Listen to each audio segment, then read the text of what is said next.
অর্থাৎ যেখানে কোলি এবং পালমা সকালে ঘুমিয়েছিল। ভিক্টর তার সাথে করে ডগ হান্টারদেরও নিয়ে এসেছিল। আর এটা দেখে কোলিয়া, নিনা, ওখানে থাকা সবাই খুবই রেগে যায়, কিন্তু ভিক্টর তাদের কোনো কথাই শোনে না। আর ডগ হান্টাররা পালমার গলায় দড়ি পরিয়ে সেখান থেকে টানতে টানতে নিয়ে যায়। আর এই দৃশ্যটা ছিল খুবই মর্মান্তিক। আর তখনই নিনা ভিক্টরের হাতে একটি চিঠি দেয় আর সে ওখান থেকে চলে যায়। আর এই চিঠিটা ছিল কোলিয়া পালমার মালিক ইগরকে যে চিঠিটা লিখতে চেয়েছিল।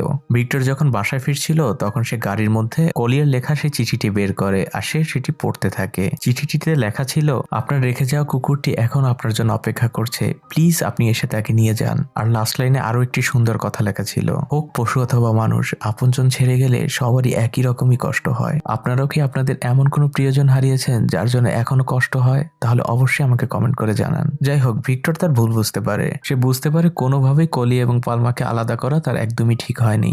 এরপরই সে যখন বাসার কাছে যায় তখন সে দেখতে পায় কোলি একা একাই বাসা থেকে বের হয়েছে বৃষ্টির মধ্যে। ভিক্টর বুঝতে পারে যে কোলিয়া পালমাকে বাঁচানোর জন্যই বের হয়েছে। সে কোলিয়ার কাছে যায় আর বলতে থাকে যে চলো আমরা দুজন একসাথে মিলে পালমাকে বাঁচাই। কোলিয়া তো খুবই খুশি হয়ে যায়। সে তার বাবার গাড়িতে উঠে বসে আর তারা পালমাকে বাঁচানোর উদ্দেশ্যে বের হয়। অন্যদিকে দেখা যায় যে পালমা ছিল খুবই চালাক একটি কুকুর। সে তার গাড়ির জানালা নিজে থেকেই খুলে ফেলে। সে নিজে তো মুক্তি হয়, সেই সাথে সে ওখানকার আরো অনেকগুলো কুকুরকেও মুক্তি করে। অন্যদিকে ভিক্টর এবং কোলিয়া যখন সেই ডগ শেল্টারে আসে তখন সেখানে নিনাও ছিল। নিনা তাদেরকে বলে যে আসার পথে পালমা সেই গাড়ি থেকে পালিয়ে গিয়েছে। এটা শুনে তো ভিক্টর খুবই টেনশনে পড়ে যায়, কারণ সে জানে না যে পালমা কোথায় গিয়েছে। তখনই কোলিয়া বলে যে পালমা কোথায় গিয়েছে সেটা আমি জানি। তারা দ্রুত সেখান থেকে টেকনফের সেই ইয়ার্ডে চলে যায়, কিন্তু ইয়ার্ডে যাওয়ার পরেও তারা পালমাকে খুঁজে পায় না। আর তখনই তারা দূর থেকে দেখতে পায় যে পালমা একটি প্লেনের আওয়াজ শুনে দ্রুত দৌড়ে ছুটে আসছে। আর এটা দেখে ওখানকার সবাই খুবই খুশি হয়ে যায়। আর পালমা এবারও প্লেনের পাশে দাঁড়িয়ে তার মালিকের জন্য অপেক্ষা করতে থাকে। আর এই বিষয়টা ভিক্টর লক্ষ্য করে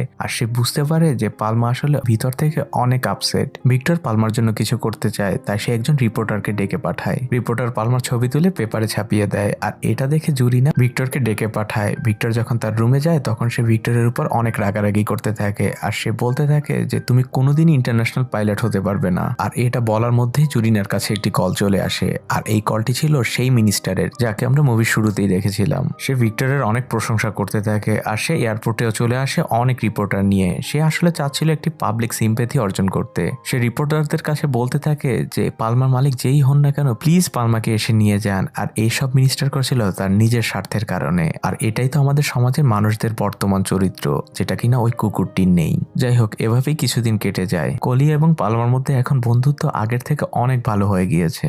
অন্যদিকে পালমা এখনো তার মালিকের জন্য অপেক্ষা করে। আর এভাবেই দিন, মাস, বছর কেটে যায়, কিন্তু পালমার মালিক আর ফিরে আসে না। আর পালমা তার অপেক্ষাও থামায় না। আর পালমার এই অপেক্ষার কথা পুরো দেশ জুড়ে ছড়িয়ে পড়ে। পালমা